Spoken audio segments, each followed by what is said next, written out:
तलाक के 7 साल बाद पत्नी बन गई एसडीएम। पति उसके ऑफिस के बाहर कुल्फी बेच रहा था। फिर जो हुआ वह हैरान करने वाला था। दोस्तों, कहानी की शुरुआत होती है एक ऐसी लड़की से जिसका नाम है साक्षी वर्मा। तलाक के पूरे 7 साल बाद वह अपनी मेहनत, संघर्ष और हिम्मत के दम पर एक बड़ी अफसर बन चुकी थी। अब उसकी पहचान एक साधारण लड़की की नहीं, बल्कि सूरजपुर जिले की एक जिम्मेदार और सम्मानित एसडीएम मैडम की थी। हर सुबह जब वह अपनी सरकारी गाड़ी में तहसील के गेट से अंदर आती थी या वापस बाहर जाती थी, तो उसकी नजर हमेशा एक ही जगह ठहर जाती थी, गेट के ठीक बगल में खड़ा एक कुल्फी बेचने वाला लड़का। उस समय भीषण गर्मी का मौसम चल रहा था। सूरज अपनी सारी तपिश लेकर आसमान में खड़ा था। इतनी तेज धूप में भी वह कुल्फी वाला अपनी रोजी रोटी के लिए खड़ा रहता था। उसका चेहरा हमेशा एक गमछे से ढका रहता था ताकि तेज धूप से बच सके। दूर से बस उसकी आंखें ही दिखाई देती थीं। एक दिन साक्षी की गाड़ी जैसे ही गेट के पास पहुंची, उसकी नजर फिर उसी कुल्फी वाले पर पड़ी। गर्मी इतनी ज्यादा थी कि साक्षी के मन में कुल्फी खाने की इच्छा जोर से उठी। उसने तुरंत अपने ड्राइवर से कहा, जरा उस कुल्फी वाले के पास जाओ, 2 कुल्फी लेकर आओ, मुझे बहुत मन कर रहा है। ड्राइवर कुल्फी लेकर आया और साक्षी ने आराम से बैठकर कुल्फी खाई। अगले दिन भी वही हुआ। गाड़ी रुकी, ड्राइवर कुल्फी लेकर आया और साक्षी ने मजे से कुल्फी खाई। कुछ दिनों तक यही चलता रहा, लेकिन तीसरे दिन अचानक साक्षी ने तय किया कि आज वह खुद कुल्फी लेगी। शायद उसका मन यह जानने को हो रहा था कि आखिर यह लड़का कौन है जो इतनी धूप में खड़ा होकर काम कर रहा है।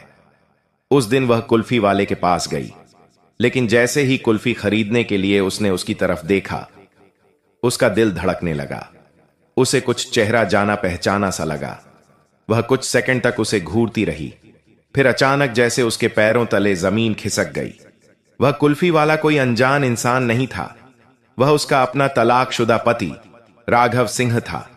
7 साल पहले जिससे उसने अलग होने का फैसला कर लिया था, जिसके साथ उसका रिश्ता टूट चुका था, अब वही उसके सामने कुल्फी बेचते हुए खड़ा था। लेकिन सच्चाई यह थी कि ना वह उसे पहचान पाया और ना ही एसडीएम उसे पहले पहचान सकी, क्योंकि राघव हमेशा धूप की वजह से अपने पूरे चेहरे को गमछे से ढक कर रखता था और साक्षी भी हमेशा मास्क लगाए रहती थी।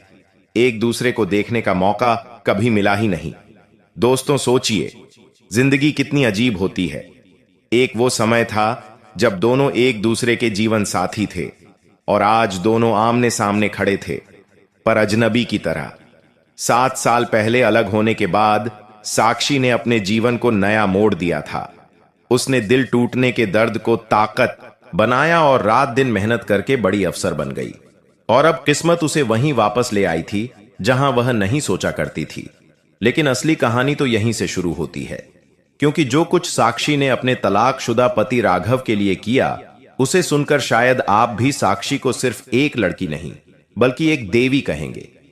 दोस्तों, यह कहानी है प्रयागपुर शहर की रहने वाली साक्षी वर्मा की। साक्षी के पिताजी एक सरकारी शिक्षक थे। 3 बहनें थीं घर में, सबसे बड़ी थी साक्षी। पिताजी चाहते थे कि एक एक करके सभी बेटियों की शादी कर दें ताकि जिम्मेदारियां थोड़ी हल्की हो जाएं। उस समय साक्षी प्रयागपुर में रहकर पढ़ाई कर रही थी। उसका ग्रेजुएशन पूरा हो चुका था और वह सरकारी नौकरी की तैयारी कर रही थी। सब कुछ बिल्कुल ठीक ठाक चल रहा था। इसी दौरान पिताजी ने सोचा कि साक्षी अब शादी लायक हो गई है। परिवार में बहुत सारी जिम्मेदारियां थीं और पिताजी की तबीयत हमेशा ठीक नहीं रहती थी, इसलिए वे जल्दी जल्दी अपने बच्चों की जिम्मेदारियां पूरी करना चाहते थे। इसी सोच के साथ उन्होंने सूरजपुर जिले के रहने वाले एक लड़के से अपनी बेटी की शादी तय कर दी।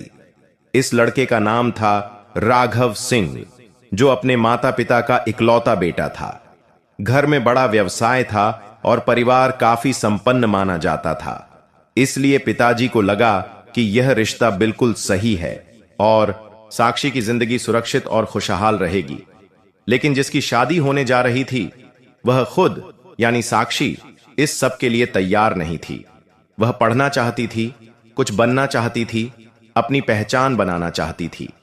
परिवार के दबाव और हालातों ने उसे मजबूर कर दिया और साक्षी ने चाहकर भी पिता का विरोध नहीं किया।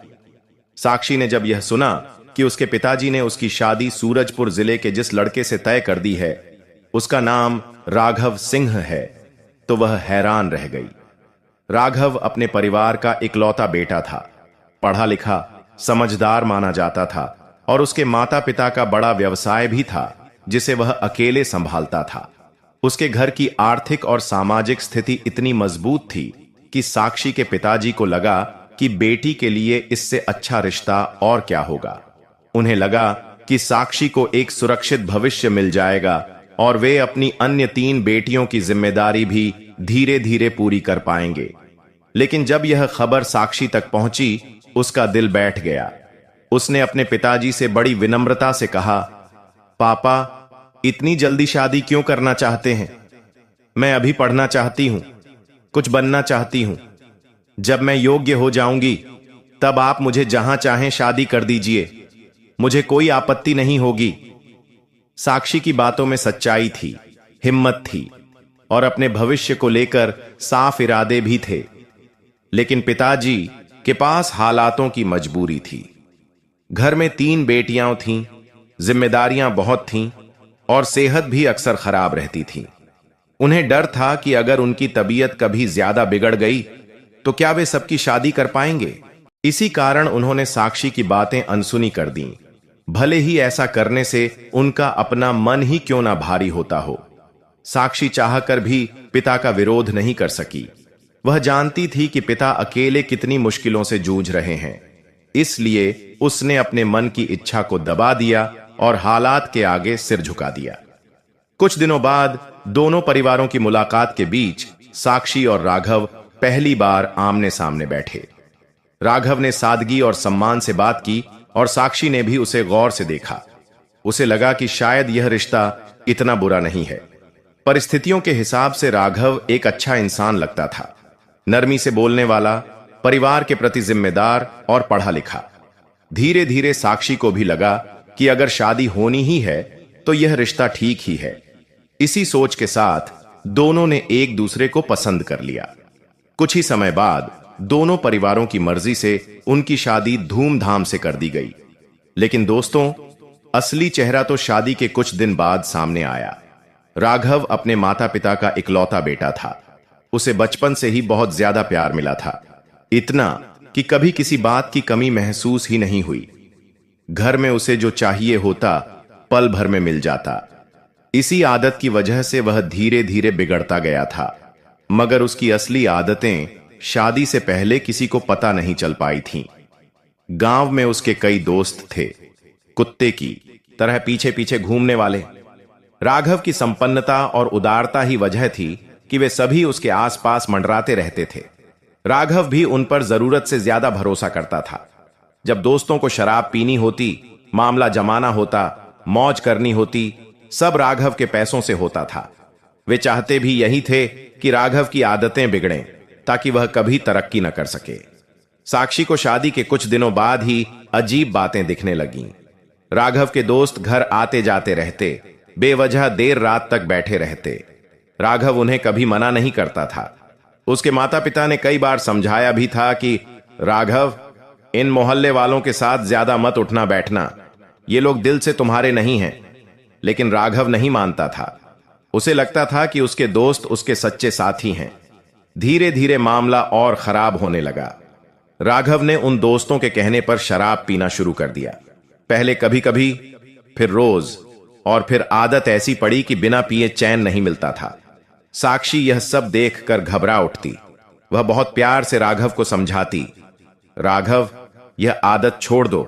ये लोग तुम्हारे दोस्त नहीं, दुश्मन हैं। ये तुम्हें बर्बाद करने पर तुले हैं।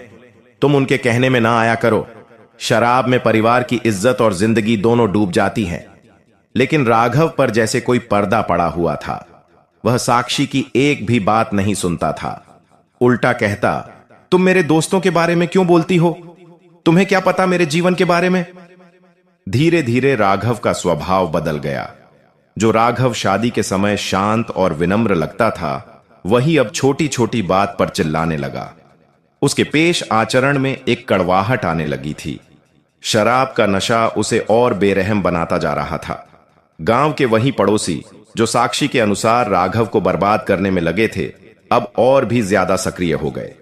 वे राघव को उकसाते, उसके सामने झूठी तारीफें करते और शराब पिलाकर अपने फायदे का रास्ता खोलते जा रहे थे। राघव इतना बहक चुका था कि उसे यह समझ ही नहीं आता था कि कौन उसका अपना है और कौन उसका दुश्मन। दूसरी ओर साक्षी अंदर ही अंदर टूटने लगी थी। उसे लगा कि जिस परिवार में उसने कदम रखा है वह तो पूरी तरह से डूब रहा है। अगर हालात ऐसे ही चलते रहे तो इस घर की खुशियां, जमीन जायदाद, सम्मान सब खत्म हो जाएगा। और सबसे ज्यादा डर उसे इस बात का था कि राघव अपनी गलत आदतों में इतना फंस न जाए कि वापस निकलना ही असंभव हो जाए। राघव की बिगड़ती आदतें दिन प्रतिदिन और तेज होती जा रही थीं। शादी को मुश्किल से कुछ ही हफ्ते हुए थे, पर साक्षी के लिए हर दिन एक भारी बोझ जैसा लगने लगा था। राघव अपने दोस्तों के साथ बैठकर शराब पीता, दावतें करता और सबसे डरावनी बात यह थी कि वह अपने ही पैसे से सबको शराब मंगवाकर पिलाता था। पड़ोसी और तथाकथित दोस्त तो यही चाहते थे। राघव जितना गिरेगा उतना ही वे उसका फायदा उठाएंगे। जब ये सब बातें साक्षी के कानों तक पहुंची, वह अंदर से हिल गई। एक दिन उसने राघव को प्यार से समझाया, राघव, आप ये सब गलत काम बंद करिए। ये लोग आपके दोस्त नहीं हैं। ये लोग हम दोनों की जिंदगी बर्बाद करके छोड़ेंगे। हमारे खुश रहने से इन्हें जलन है। आप समझ क्यों नहीं रहे? लेकिन राघव को जैसे शराब ने अंधा कर दिया था। वह साक्षी की बात सुनने के बजाय उस पर चिल्लाने लगता। कई बार तो वह गाली गलौज तक करने लगता। उसकी आंखों में नशे का धुआं भरा होता और व्यवहार ऐसा जैसे दुनिया का सबसे बड़ा दुश्मन साक्षी ही हो।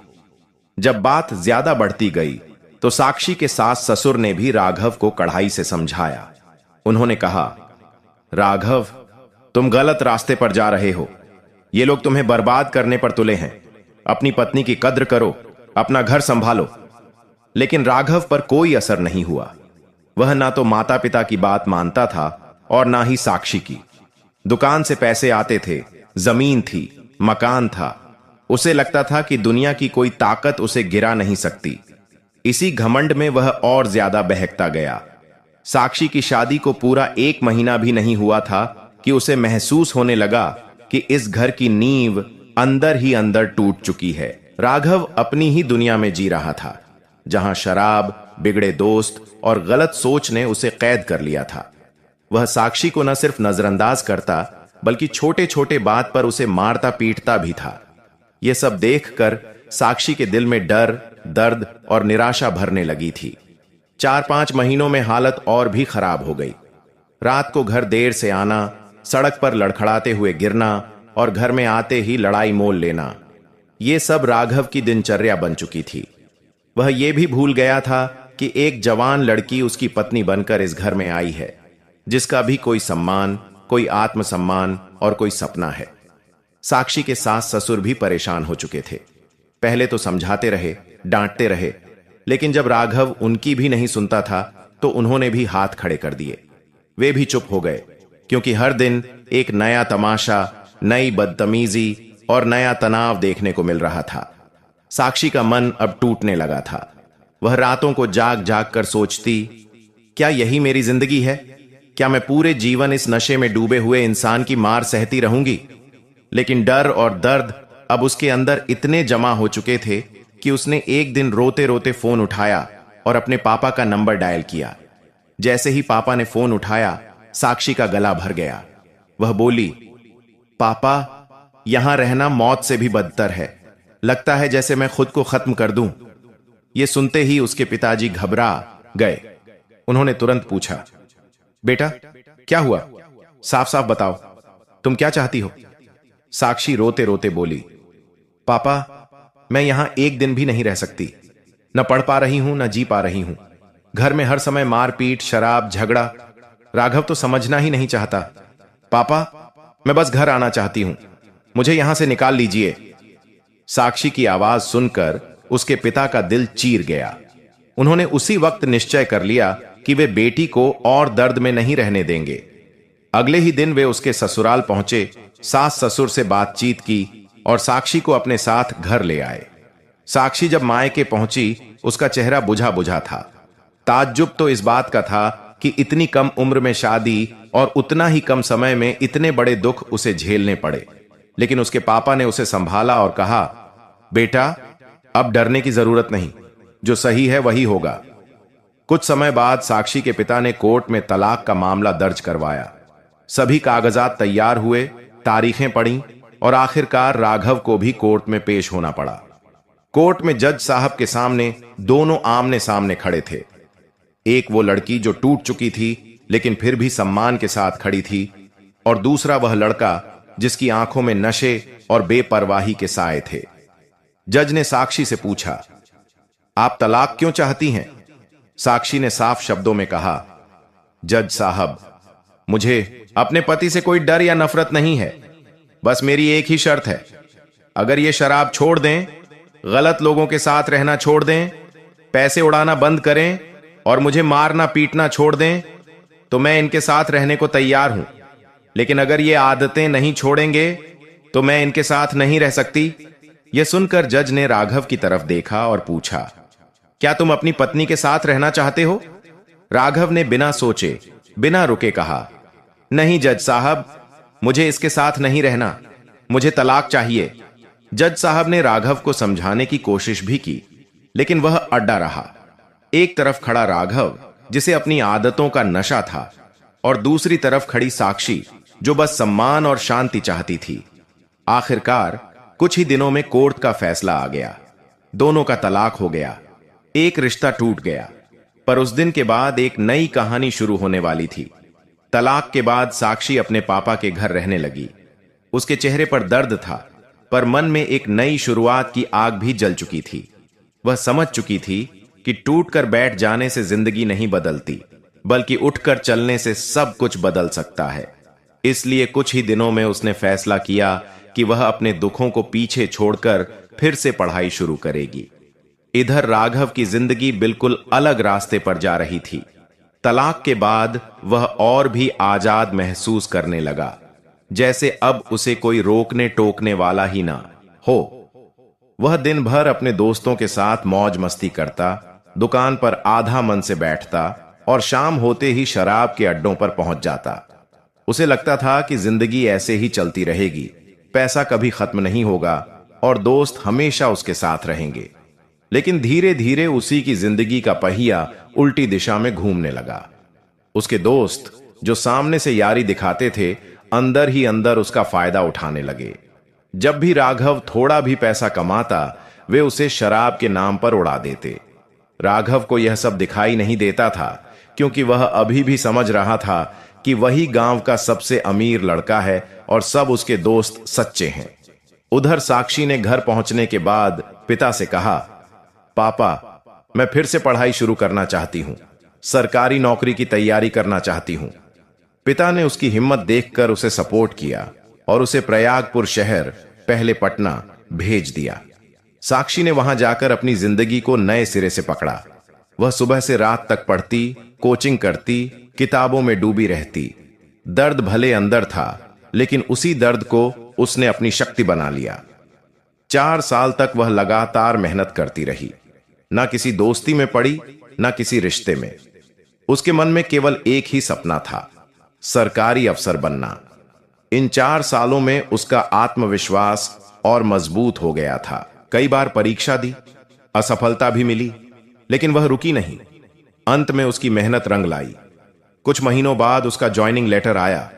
उसका चयन तहसीलदार के पद पर हो चुका था। उस दिन उसके पापा की आंखों में गर्व के आंसू थे। साक्षी ने जिंदगी को सच में नए रूप में जीना शुरू कर दिया। घर, नौकरी, सम्मान, सब कुछ अब धीरे धीरे पटरी पर आने लगा था। लेकिन इस दौरान राघव की हालत बहुत खराब होती जा रही थी। तलाक के 5 महीने बाद ही उसके पिताजी का देहांत हो गया। यह वह झटका था जो राघव को संभाल सकता था। लेकिन दुख की बात यह कि उसने इससे भी कुछ नहीं सीखा। अब परिवार की सारी जिम्मेदारी राघव के सिर पर आ गई थी, लेकिन वह जिम्मेदारी उठाने की जगह शराब, गलत संगत और गैर जिम्मेदारियों में और भी गहराई तक डूबता गया। जो पड़ोसी पहले राघव को उकसाते थे, अब मौका देखकर उसका फायदा उठाने लगे। वो लोग उसकी जमीन के छोटे छोटे हिस्से कुछ पैसों के लालच में खरीदने लगे। राघव नशे में रहता था, होश ही कहां था उसे। कुछ ही महीनों में उसकी आधी से ज्यादा जमीन उन पड़ोसियों के नाम हो गई। बात यहीं नहीं रुकी, उसकी दुकान भी एक दिन शराब पिलाकर थोड़े पैसों में उन पड़ोसियों ने अपने नाम करवा ली। अब राघव के पास खर्च करने के लिए पैसा खत्म होने लगा था। जब भी जेब खाली होती वह अपनी जमीन का एक हिस्सा बेच देता। उसकी मां जब विरोध करती तो राघव नशे में उसे भी मारने पीटने लगता था। कभी जिसकी मां उसे सीने से लगाकर दुनिया की बुराइयों से बचाती थी, अब वही मां उसके गुस्से और नशे का शिकार बन रही थी। घर वाले भी मजबूर होकर चुप हो गए। उन्हें समझ आ चुका था कि राघव अब किसी की बात नहीं मानेगा। जबकि दूसरी तरफ साक्षी ने अपनी ओर से पूरी जिंदगी बदल दी थी। वह एक समझदार और जिम्मेदार अफसर बन चुकी थी। 7 साल गुजर गए थे और अब वह अपने अधिकार, सम्मान और काम में पूरी तरह डूबी हुई थी। एक दिन उसके पिता ने प्यार से कहा, बेटा, काफी समय हो गया है, अब तुम्हें दोबारा शादी कर लेनी चाहिए। अकेले जिंदगी कटती नहीं है। साक्षी ने मुस्कुराते हुए कहा, पापा, अभी मेरी शादी का मन नहीं है। हमारे छोटे भाई बहन हैं, पहले उन्हें पढ़ा लिखा कर अच्छे पद पर पहुंचाऊंगी, फिर अपने बारे में सोचूंगी। उसके पिता ने उसकी बात समझी और आगे कुछ नहीं बोले। साक्षी की जिंदगी शांत, संतुलित और खुशहाल चल रही थी। इसी दौरान अचानक उसका ट्रांसफर सूरजपुर जिले में हो गया। यही वह जगह थी जहां कुछ समय बाद उसकी किस्मत उसे किसी खास व्यक्ति से दोबारा मिलवाने वाली थी। वही व्यक्ति जिसकी वजह से वह टूटी भी थी और जिसकी वजह से वह आज इतनी मजबूत भी बन चुकी थी। साक्षी का ट्रांसफर सूरजपुर जिले में हो चुका था। अब उसकी रोज की दिनचर्या यही थी। सुबह सरकारी गाड़ी से तहसील पहुंचना, काम देखना, लोगों की समस्याएं सुनना और फिर शाम को घर लौट आना। लेकिन हर बार एक चीज उसके ध्यान को अपनी तरफ खींचती थी। तहसील के गेट के ठीक बगल में एक कुल्फी वाला लड़का अपने ठेले के साथ खड़ा रहता था। तेज गर्मी में भी वह रोज आता था, चेहरे पर गमछा बांधकर कुल्फियां बेचता था। साक्षी कई बार उसी से कुल्फी खरीदती थी, कभी खुद उतरकर, कभी अपने ड्राइवर से मंगवाकर, लेकिन उसने कभी उस कुल्फी वाले का चेहरा नहीं देखा था। गर्मी खड़ी होती थी, इसलिए कुल्फी वाला हमेशा गमछा से चेहरा ढककर ही काम करता था।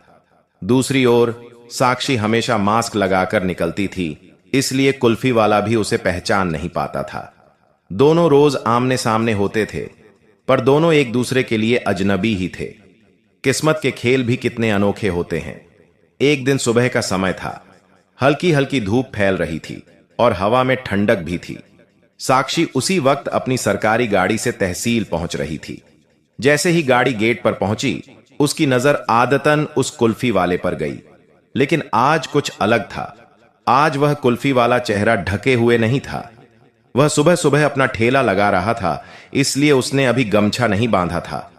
साक्षी की नजर जैसे ही उसके चेहरे पर पड़ी, उसका दिल जोर से धड़कने लगा। कुछ सिकुड़ गया, कुछ टूट गया। वह चेहरा, वह शक्ल, वह आंखें, ये सब किसी और के नहीं, उसके तलाकशुदा पति राघव के थे। साक्षी की सांसें थम गईं। वह अंदर तक कांप उठी। उसने तुरंत नजरें फेर लीं और बिना कुछ बोले गाड़ी अंदर ले जाने को कहा। कैबिन में पहुंचते ही वह कुर्सी पर बैठ गई, पर उसका दिल बेचैन था। सामने फाइलें रखी थीं, पर अक्षर धुंधले दिख रहे थे। पूरे मन में एक ही सवाल घूम रहा था, राघव कुल्फी क्यों बेच रहा है? उसकी हालत ऐसी कैसे हो गई? आंखों के सामने 7 साल पहले का वो लड़का घूमने लगा। अच्छा खासा व्यवसाय वाला, जमीन जायदाद का मालिक, घर का इकलौता बेटा, जिसकी गलत आदतों ने उसकी जिंदगी बर्बाद कर दी थी। साक्षी का मन दहल गया। काम में बिल्कुल भी मन नहीं लग रहा था। कुछ देर बाद उसने अपने एक कर्मचारी को बुलाया और धीमे से कहा, गेट पर जो कुल्फी बेचने वाला बैठा है उसे बुलाकर लाओ, मुझे उससे बात करनी है। कर्मचारी तुरंत चला गया। उधर राघव अपने ठेले पर खड़ा था। अचानक सरकारी कर्मचारी को अपनी तरफ आते देखकर वह घबरा गया। कर्मचारी ने कहा, एसडीएम मैडम आपको बुला रही हैं, अंदर आइए, वह बात करना चाहती हैं। राघव डर गया। उसने घबराकर कहा, साहब, मेरी कोई गलती नहीं है। मैं बस यहां रोज अपना ठेला लगाता हूं। अगर आपको पसंद नहीं, आप कह दीजिए, मैं अपना ठेला कहीं और ले जाऊंगा। मेरे ऊपर चालान मत करिए साहब, मैं गरीब आदमी हूं, पैसा कहां से भरूंगा? कर्मचारी शांत आवाज में बोला, डरो मत, मैडम ने सिर्फ बुलाया है। चलो अंदर चलो। कांपते हुए राघव तहसील के अंदर चला गया। कैबिन के बाहर खड़े होते होते उसके पसीने छूट गए। जब उसने दरवाजा खोला, उसने सामने साक्षी को देखा, पर मास्क की वजह से वह पहचान नहीं पाया। राघव ने तुरंत हाथ जोड़ दिए। मैडम जी, मैं गलती नहीं करूंगा। अगर आप मना कर देंगी तो मैं यहां ठेला नहीं लगाऊंगा। कृपया मेरे ऊपर कार्रवाई मत कीजिए। साक्षी ने गहरी सांस ली और बोली, इतना घबराओ मत, बैठो, मुझे तुमसे बात करनी है। राघव धीरे धीरे कुर्सी पर बैठ गया, अभी भी कांप रहा था। साक्षी ने पूछा, क्या तुम मुझे पहचानते हो? राघव ने मासूमियत से कहा, मैडम, मैं तो आपको पहली बार देख रहा हूं, आपको कैसे पहचानूं? कुछ पल सन्नाटा छाया रहा। फिर साक्षी ने धीरे धीरे अपना मास्क उतार दिया। जैसे ही राघव की नजर उसके चेहरे पर पड़ी, उसका चेहरा सफेद पड़ गया, मानो समय थम गया हो। उसकी आंखें फैल गईं, होंठ कांपने लगे और वह कुर्सी से लगभग उठ ही गया। वह हकला गया, साक्षी, तुम यहां कैसे? साक्षी ने शांत स्वर में कहा, जब हम अलग हुए थे तुमने मेरी कोई बात नहीं मानी थी। मैं अपने पापा के घर चली गई, फिर प्रयागपुर शहर जाकर पढ़ाई की और भगवान ने मेरा साथ दिया। आज मैं एसडीएम बन चुकी हूं। राघव की आंखों में शर्म, पछतावा और डर सब एक साथ उतर आए। वह तुरंत उठकर जाने लगा, चेहरे पर लज्जा थी। साक्षी ने कहा, रुको, बैठो, मुझे तुमसे बात करनी है। राघव फिर धीमे से बैठ गया, सिर झुकाए हुए। साक्षी ने पूछा, तुम्हारे माता पिता कैसे हैं? तुम्हारी यह हालत क्यों हुई? कुल्फी क्यों बेच रहे हो? यह सवाल सुनते ही राघव की आंखें भर आईं। उसके होंठ कांपने लगे, उसका गला रूंध गया। उसे समझ में नहीं आ रहा था कि इतने सालों बाद साक्षी उससे यह सब क्यों पूछ रही है, पर उसे इतना जरूर महसूस हुआ कि आज पहली बार किसी ने उसके टूटे हुए दिल को छुआ है। साक्षी चुपचाप उसे देख रही थी। वह चेहरा जो कभी घमंड से भरा था, आज टूटा हुआ था, थका हुआ था और अपनी ही गलतियों के बोझ तले दबा हुआ था। किस्मत ने 7 साल बाद दोनों को फिर आमने सामने खड़ा कर दिया था, लेकिन इस बार हालात बिल्कुल उलट थे। एक तरफ साक्षी आत्मनिर्भर, सम्मानित, सफल, और दूसरी तरफ राघव टूटा हुआ, कंगाल और संघर्ष में डूबा हुआ। साक्षी ने जब राघव से यह पूछा कि उसकी हालत आखिर इतनी बुरी कैसे हो गई, तो राघव ने गहरी सांस ली। उसकी आंखों में डर, दर्द और शर्म सब एक साथ उतर आए थे। कुछ सेकंड तक वह चुप रहा, फिर धीमी आवाज में बोला, तुम्हारे जाने के कुछ ही महीने बाद मेरे पापा भी गुजर गए। उनके जाने के बाद तो हमारा घर बिल्कुल बिखर गया। मां अकेली पड़ गई और मैं पहले से भी ज्यादा खाली हो गया। साक्षी चुपचाप उसे सुन रही थी। राघव आगे बोला, तुम्हें पता है, मेरे पास दुकान थी, जमीन थी, सब कुछ था, पर मेरे पड़ोसियों ने मेरी हालत का फायदा उठाया। मैं नशे में रहता था, उन्हें हर बात पर भरोसा कर लेता था। वे कहते, राघव भाई, पैसे रख लो, बाद में साइन कर देना, और मैं साइन कर देता था। उसने आंखें पोंछते हुए कहा, जो जमीन 20-20 लाख की थी, उसके बदले मुझे कभी 1 लाख मिला, कभी 2 लाख, और बाकी बाद में देंगे। ऐसा ही करके धीरे धीरे मेरी सारी जमीन उनके नाम हो गई। साक्षी का दिल कांप उठा। वह सोच भी नहीं सकती थी कि राघव की हालत इतनी गिर चुकी होगी। राघव ने आगे कहा, जब मैं उनसे पैसा मांगने गया तो उन्होंने मुझे घर से भगा दिया, मारने तक दौड़ पड़े।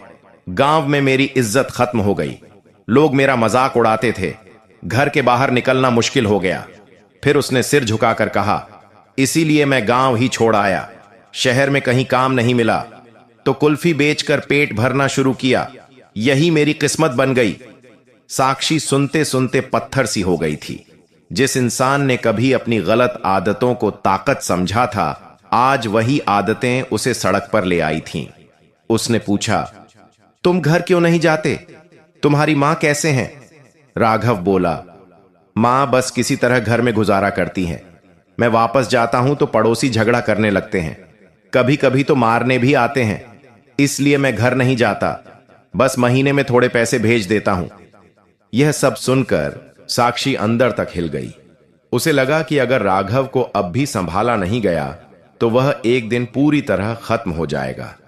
वह कुछ देर चुप रही, फिर धीरे से बोली, राघव, तुम्हें अब डरने की जरूरत नहीं, मैं तुम्हारी मदद करूंगी, लेकिन एक बात याद रखना, यह बात किसी को मत बताना कि हम पति पत्नी थे। मेरी नौकरी है, मेरी बदनामी हो जाएगी। राघव ने सिर हिलाकर सहमति जताई। उसके चेहरे पर शर्म और कृतज्ञता दोनों थीं। उसके बाद साक्षी ने अपने एक विश्वसनीय तहसीलदार को बुलाया। उससे कहा, राघव की सारी पुरानी जमीन और संपत्ति की फाइलें निकालो, खतौनी, नामांतरण, जो भी जरूरी कागज हैं सब लाओ। तहसीलदार कुछ ही घंटों में सारे कागज लेकर आ गया। साक्षी ने उनमें एक एक बात ध्यान से देखी। हर जगह धोखेबाजी, फर्जी दस्तखत, गलत कागज और पड़ोसियों द्वारा किए गए कई छल प्रपंच साफ नजर आ रहे थे। साक्षी बोली, राघव, तुम ठेले पर दुकान मत लगाओ, मैं तुम्हें तहसील के अंदर एक छोटी सी दुकान दिलवा दूंगी, वहां तुम सुरक्षित रहोगे और किसी का डर भी नहीं होगा। राघव के हाथ कांपने लगे। उसने साक्षी की तरफ देखा। उस नजर में शर्म भी थी, पछतावा भी था और एक गहरा सम्मान भी। कुछ देर बाद वह धीरे धीरे बाहर निकल गया और फिर से अपनी कुल्फी बेचने चला गया। लेकिन साक्षी का असली काम तो अब शुरू हुआ।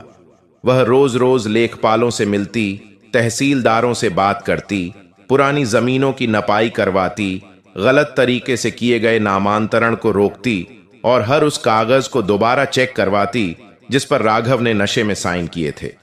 करीब 1 साल तक साक्षी लगातार मेहनत करती रही, शांत रहकर बिना किसी को बताए राघव की एक एक संपत्ति वापस उसके नाम करवाती रही। शुरू में कई लोग विरोध करते थे, कहते, मैडम, उस आदमी का कोई सहारा नहीं है, हमारे पास सारे कागज हैं। लेकिन साक्षी सबूत पर सबूत रखती गई। झूठे कागज, फर्जी दस्तखत, गलत रजिस्ट्री, सब एक एक करके पकड़े जाते गए। आखिरकार धीरे धीरे जो जमीन, खेत, जो दुकान, जो हिस्सा दूसरों ने कब्जा कर लिया था, वह वापस राघव के नाम आने लगे। राघव के पड़ोसी यह सब देखकर हक्के बक्के रह गए। उन्हें समझ ही नहीं आ रहा था कि आखिर वह कौन सा अदृश्य हाथ है जो राघव की जिंदगी को फिर से सहेज रहा है। वे कहते, इस आदमी के पीछे आखिर कौन है, इसका साथ कौन दे रहा है, इसकी पत्नी तो तलाक लेकर चली गई थी, बाप भी नहीं है, फिर यह सब कैसे हो रहा है। लेकिन कोई कुछ समझ नहीं पा रहा था। साक्षी ने सब कुछ पर्दे के पीछे रहकर किया। 2-3 साल के भीतर राघव की हर जमीन, हर खेत, हर दुकान, सब कुछ फिर उसके नाम हो गया। जो दुकान धोखे से खरीद ली गई थी वह भी वापस मिल गई। राघव की जिंदगी फिर से पटरी पर आने लगी और वह आज भी नहीं जानता था कि जिसने उसे सबसे ज्यादा दुख दिया था उसी ने उसकी जिंदगी को सबसे बड़ा सहारा भी दिया। जब सारी जमीन, दुकान और प्रॉपर्टी वापस राघव के नाम हो गई, तब एक दिन साक्षी ने उसे बुलाया। उसकी आवाज बहुत शांत थी, लेकिन उसमें एक गहरी दृढ़ता थी। वह बोली, राघव, अब जिंदगी में तुम्हें कहीं भटकने की जरूरत नहीं है। जो हुआ बहुत बुरा हुआ, लेकिन अब तुम्हारे पास एक मौका है जीवन को फिर से बनाने का। अगर तुम दोबारा वही गलतियां करोगे तो शायद इस बार हालात इससे भी बुरे होंगे। इसलिए अब मन लगाकर अपनी दुकान संभालो, अपनी जमीन का ख्याल रखो और सबसे ज्यादा अपनी मां का ध्यान दो। राघव यह सुनकर फूट फूट कर रो पड़ा। उसने साक्षी के सामने हाथ जोड़ दिए। यह वही राघव था जो कभी घमंड में चूर रहता था, जो किसी की नहीं सुनता था। आज वही राघव रोते हुए माफी मांग रहा था। आंखों में आंसू लिए वह बोला, साक्षी, मैंने तुम्हें बहुत दुख दिया, बहुत गलतियां की। आज समझ में आ रहा है कि इंसान अपनी गलतियों से ही अपने घर को, अपने परिवार को और खुद को तबाह कर देता है। अगर तुम्हारी जगह कोई और होता तो मुझे मरने के लिए छोड़ देता, पर तुमने मेरे लिए इतना कुछ किया, इतना कि मैं जिंदगी भर भी चुका नहीं सकता। कुछ सेकंड बाद वह हिचकते हुए बोला, अगर तुम चाहो तो मैं चाहता हूं कि तुम मेरे साथ मेरे घर चलो, हम दोनों दोबारा साथ रहें। अब मैं तुम्हें कभी दुख नहीं दूंगा। साक्षी ने राघव की आंखों में आंसू देखे, लेकिन उसने धीरे से कहा, राघव, अभी मुझे थोड़ा वक्त चाहिए। अभी नहीं, तुम पहले घर जाओ, अपनी मां की सेवा करो, अपना दुकान संभालो। कुछ दिन बाद मैं तुमसे मिलने आ जाऊंगी। सब ठीक होने में समय लगता है। राघव ने सिर झुकाकर हां कहा और चला गया। उस दिन उसके कदमों में पहली बार डर नहीं था, बल्कि उम्मीद थी, जो 7 सालों में कभी नहीं जगी थी। राघव अब बदल चुका था। वह रोज दुकान पर बैठता, मन लगाकर काम करता, पैसा जमा करता, अपनी मां को दवाइयां दिलाता और जीवन को धीरे धीरे संभालता चला गया। कुछ महीनों बाद साक्षी एक दिन अचानक उसके घर पहुंची। दोनों कहीं बाहर नहीं गए, सीधे एक मंदिर में जाकर पूरे सादगी से एक दूसरे को दोबारा अपना जीवन साथी बना लिया। मंदिर की शांति में खड़े होकर दोनों ने एक नई जिंदगी की शुरुआत की कसम खाई। उस दिन राघव की आंखों में सुकून था और साक्षी की आंखों में चमक, जैसे भगवान ने दोनों को दूसरा जन्म दे दिया हो। जब साक्षी लगभग 12-13 साल बाद अपने पुराने घर यानी राघव के घर पहुंची, तो सबसे ज्यादा खुश उसकी मां हुई। वह दौड़कर साक्षी को गले लगा लिया। सालों की वह पीड़ा, सालों का अकेलापन, सालों की उम्मीद, सब एक पल में आंखों से बह निकला। वह बोली, बेटा, तुम फिर से आ गई। आज मेरा घर फिर घर जैसा लग रहा है। तुम्हारे बिना तो हम बिल्कुल उजड़ चुके थे। साक्षी ने उनकी आंखों में झांक कर देखा और उसी पल उसने ठान लिया कि यह घर फिर कभी नहीं टूटेगा। अब घर में पहले जैसा माहौल नहीं था। लड़ाई नहीं, शराब की गंध नहीं, मारपीट नहीं, गाली नहीं। अब घर में बस शांति थी, सुकून था और नई जिंदगी की महक थी। राघव ने दारू हमेशा के लिए छोड़ दी। वह हर बात सोच समझकर करने लगा। साक्षी का सम्मान करता, उसे कभी चोट नहीं पहुंचाता, कभी गुस्सा नहीं करता। उसकी जिंदगी में जो भयानक हादसे हुए थे, उन्होंने उसे अंदर से तोड़ भी दिया और बना भी दिया। एक अच्छा इंसान, एक अच्छा बेटा और अब एक अच्छा पति। लोग कहते हैं, जहां लड़की का कदम पड़ जाए वह घर स्वर्ग बन जाता है। शायद यह सच ही है, क्योंकि अगर साक्षी दोबारा उस घर में नहीं आती तो शायद वह घर, वह परिवार और खुद राघव भी कभी नहीं बच पाता। साक्षी उस घर के लिए सच में लक्ष्मी का रूप थी। उसने टूटे हुए परिवार को जोड़ा, बिखरी हुई जिंदगी को संवार दिया और राघव को फिर से इंसान बना दिया। दोस्तों, यह कहानी सिर्फ कहानी नहीं, एक सीख भी है। गलती करने वाला बुरा नहीं, गलती सुधारने वाला महान होता है। और जिस घर में एक समझदार, धैर्यवान और दयालु स्त्री हो, वह घर कभी बर्बाद नहीं होता। अगर कहानी ने आपके दिल को छू लिया हो तो एक प्यारा सा कमेंट जरूर कीजिएगा। आपका धन्यवाद।